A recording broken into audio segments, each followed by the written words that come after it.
Incentivar la lectura en el medio rural, no solo entre los más jóvenes, sino para todas las edades, es el objetivo que se ha marcado la Diputación de Zaragoza y por la que ha programado un ciclo de animación a la lectura en 96 bibliotecas de la provincia. Hasta 30 actividades como talleres o cuentacuentos para que la provincia se acerque a los libros. Quiero desde aquí reivindicar la lectura como un elemento importante en lo que es la creación personal del individuo.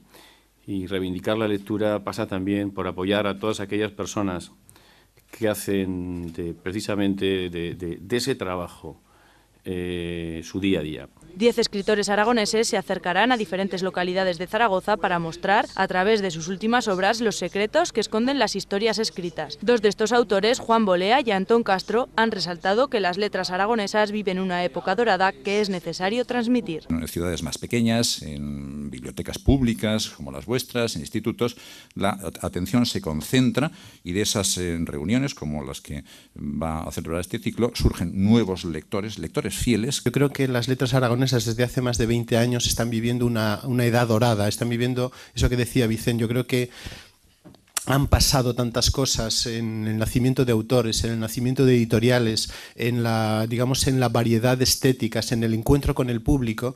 Este ciclo está dirigido para todas las edades, especialmente los más pequeños, para los que se han preparado 3 cuentacuentos y talleres de lectura para que se inicien así en el fantástico mundo del papel y la tinta.